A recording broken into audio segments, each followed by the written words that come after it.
আসসালামু আলাইকুম সুপ্রিয় দর্শক, চলে আসলাম আজকের এই মুহূর্তের গুরুত্বপূর্ণ ঘূর্ণিঝড়, নিম্নচাপ, বৃষ্টিপাত, শৈত্যপ্রবাহ এবং আবহাওয়ার আপডেট নিয়ে।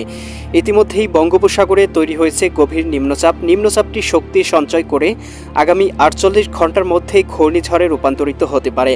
আঘাত হানতে পারে ভারতের দক্ষিণ ওড়িশা থেকে তামিলনাড়ুর যে কোনো উপকূলে। এ সময় ঝড়ের গতিবেগ থাকতে পারে ঘন্টায় 70 থেকে 80 kilometre. Bangladesh weather observation team জানিয়েছে এই মাসের শেষের দিকে আরও একটি বৃষ্টিবলয় দেশে প্রবেশ করতে পারে। এতে ভয়ানক বজ্রসহ বৃষ্টিপাত এবং জলাবদ্ধতা সৃষ্টি করতে পারে।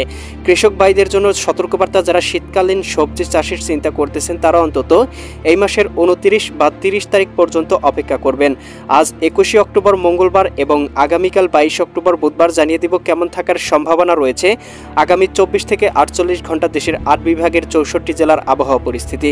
তাই প্রিয় দর্শক, আপনি বাংলাদেশের কোন জেলা থেকে ভিডিওটি দেখছেন এবং আপনার জেলায় এই মুহূর্তে আবহাওয়ার কেমন অবস্থা রয়েছে কমেন্ট করে আমাদেরকে জানিয়ে দিন। প্রতিদিনের নিত্য নতুন আবহাওয়ার খবর এবং পূর্বাভাস পেতে এই ভিডিওটিতে লাইক দিয়ে চ্যানেলটি সাবস্ক্রাইব করে বেল আইকন অন করে রাখুন। প্রিয় দর্শক, চলে আসলাম আবহাওয়া পূর্বাভাস চিত্রে। এখান থেকে আমরা দেখতে পাচ্ছি বঙ্গোপসাগরে এবং আরব সাগরে দুই জায়গায় দুটি ঘূর্ণবার্ত তৈরি হয়েছে এবং বঙ্গোপসাগরে যে ঘূর্ণবার্তটি সেটি কিন্তু আস্তে আস্তে শক্তি সঞ্চয় করতে শুরু করেছে এবং আগামী 48 ঘন্টার মধ্যেই ঘূর্ণিঝড়ে রূপান্তরিত হতে পারে এবং ভারতের তামিলনাড়ু হয়ে উড়িষ্যা রাজ্য এবং পশ্চিমবঙ্গ বাংলার উপকূলবর্তী অঞ্চলে আঘাত আনতে পারে। আমরা দেখতে পাচ্ছি 26-27 তারিখের মধ্যেই বঙ্গোপসাগরে গভীরভাবে নিম্নচাপ তৈরি হবে এবং এটি কিন্তু আস্তে আস্তে বাংলার উপকূলবর্তী অঞ্চলেও কিছুটা প্রভাব ফেলতে পারে। বাংলায় কিন্তু একটা বৃষ্টিবলয় প্রবেশ করতে পারে 30 তারিখের মধ্যে, যার প্রভাবে কিন্তু আমরা দেখতে পাবো রাজশাহী বিভাগ, খুলনা বিভাগ সহ ময়মনসিংহ এবং রংপুর বিভাগের কোথাও কোথাও ভারী পরিসরে বৃষ্টিপাত হতে পারে। রাজশাহী, সিরাজগঞ্জ, বগুড়া, পাবনা, নাটোর, নওগাঁ, চাঁপাইনবাবগঞ্জ, জয়পুরহাট, রংপুর, গাইবান্ধা, কুড়িগ্রাম, নীলফামারী, লালমনিরহাট, দিনাজপুর, ঠাকুরগাঁও, পঞ্চগড়। এদিকে আমরা দেখতে পাচ্ছি খুলনা বিভাগের অনেকটা জায়গাতেই এই নিম্নচাপের প্রভাবটা ফেলতে পারে এবং আমরা দেখতে পাবো ভারতের পশ্চিমবঙ্গ, কলকাতা, খড়গপুর, চন্দননগর, আরামবাগ, বর্ধমান, এদিকে কাটোয়া, দুর্গাপুর অঞ্চলগুলোতেও কিছুটা প্রভাব ফেলতে পারে। এদিকে আমরা উত্তরবঙ্গের আকাশটাও দেখতে পাবো মেঘলা, কোথাও কোথাও 8-10 মিলিমিটার বৃষ্টিপাত হতে পারে। প্রিয় দর্শক, চলে আসলাম এই মুহূর্তের মেঘমালা পূর্বাভাস চিত্রে এবং এখান থেকে আমরা দেখতে পাচ্ছি আজকের রাতের আকাশটা একেবারে পরিষ্কার। দিনের আকাশটাও আমরা মোটামুটি পরিষ্কার দেখতে পাচ্ছি, কোথাও কিন্তু মেঘমালা বা বৃষ্টিপাতের সম্ভাবনা দেখতে পাচ্ছি না। তবে বুধবার 22 অক্টোবর আমরা বিকেলের দিকে দেখতে পাচ্ছি চট্টগ্রাম, কক্সবাজার, রাঙামাটি, বান্দরবান, খাগড়াছড়ি, নোয়াখালী অঞ্চলগুলোতে 2-1 জায়গায় 1-2 মিলিমিটার থেকে শুরু করে 3-4 মিলিমিটার পর্যন্ত আংশিক মেঘলা এবং কোথাও কোথাও আংশিক বৃষ্টিপাত হতে পারে। এছাড়া কিন্তু দেখতে পাবো ঢাকা বিভাগের আকাশ একেবারে ফকফকে পরিষ্কার। ময়মনসিংহ, সিলেট বিভাগের আকাশটাও মোটামুটি একেবারেই পরিষ্কার। এদিকে আমরা রাজশাহী এবং রংপুর বিভাগের আকাশ সহ এদিকে খুলনা, বরিশাল বিভাগের আকাশটাও মোটামুটি পরিষ্কার দেখতে পাচ্ছি, কোথাও কিন্তু মেঘমালা বা বৃষ্টিপাতের সম্ভাবনা দেখতে পাচ্ছি না। সন্ধ্যার দিকেও চট্টগ্রামের উপকূলবর্তী অঞ্চলগুলোর 2-1 জায়গায় মেঘমালা থাকতে পারে এবং প্রিয় দর্শক, আমরা দেখতে পাবো বৃহস্পতিবার 23 অক্টোবরে চট্টগ্রাম বিভাগের 2-1 জায়গায় 1-2 মিলিমিটার আংশিক বৃষ্টিপাত হতে পারে সকালের দিকে এবং দিনের আবহাওয়াটা মোটামুটি পরিষ্কার থাকবে। তবে বিকেলের দিকে আবার আংশিক মেঘলা থাকতে পারে, 2-1 জায়গায় আংশিক বৃষ্টিপাত হতে পারে। এছাড়া কিন্তু কোথাও বৃষ্টিপাত বা মেঘমালা নেই। প্রিয় দর্শক, এখন জেনে নিব শৈত্যপ্রবাহের আপডেট। আমরা দেখতে পাচ্ছি এদিকে ঢাকা বিভাগ, ঢাকা, নারায়ণগঞ্জ, মুন্সিগঞ্জ, গাজীপুর, মানিকগঞ্জ, নরসিংদী, টাঙ্গাইল, ফরিদপুর, রাজবাড়ী, মাদারীপুর, শরীয়তপুর, গোপালগঞ্জ, কিশোরগঞ্জ জেলাগুলোতে ভোর রাতের দিকে কিন্তু সর্বনিম্ন তাপমাত্রা 24-25 ডিগ্রিতে নেমে আসতে পারে। বরিশাল, পটুয়াখালী, ভোলা, বরগুনা, ঝালকাঠি, পিরোজপুর জেলাগুলোতে সর্বনিম্ন 25 ডিগ্রি সেলসিয়াসে নেমে আসার সম্ভাবনা রয়েছে। খুলনা, যশোর, সাতক্ষীরা, বাগেরহাট, ঝিনাইদহ, মাগুরা, নড়াইল, কুষ্টিয়া, চুয়াডাঙ্গা, মেহেরপুর জেলাগুলোতে 23 থেকে 24 ডিগ্রিতে নেমে আসতে পারে। রাজশাহী, সিরাজগঞ্জ, বগুড়া, পাবনা, নাটোর, নওগাঁ, চাঁপাইনবাবগঞ্জ, জয়পুরহাট জেলাগুলোতে সর্বনিম্ন নেমে আসার সম্ভাবনা রয়েছে 23 ডিগ্রি সেলসিয়াসে। ময়মনসিংহ, জামালপুর, শেরপুর, নেত্রকোনা জেলাগুলোতেও 23 ডিগ্রি সেলসিয়াসে নেমে আসতে পারে।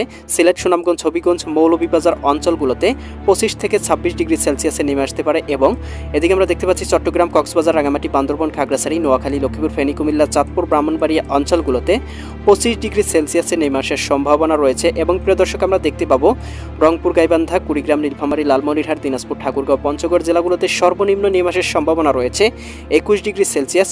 ভারতের উত্তরবঙ্গেও 21 থেকে 22 ডিগ্রি সেলসিয়াস থাকতে পারে। পশ্চিমবঙ্গেও কিন্তু আমরা দেখতে পাবো 23 ডিগ্রি সেলসিয়াস থাকতে পারে।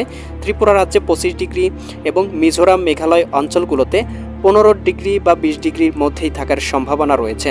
প্রিয় দর্শক, দিনের আবহাওয়া পরিষ্কার এবং অত্যন্ত শুষ্ক থাকায় দিনের বেলা কিন্তু মোটামুটি তাপদাহ বয়ে যেতে পারে ঢাকা, নারায়ণগঞ্জ, মুন্সিগঞ্জ, গাজীপুর, মানিকগঞ্জ, নরসিংদী, টাঙ্গাইল, ফরিদপুর, রাজবাড়ী, মাদারীপুর, শরীয়তপুর, গোপালগঞ্জ, কিশোরগঞ্জ জেলাগুলোতে আমরা সর্বোচ্চ তাপমাত্রা দুপুরের দিকে দেখতে পাবো 33 ডিগ্রি সেলসিয়াসে উঠতে পারে।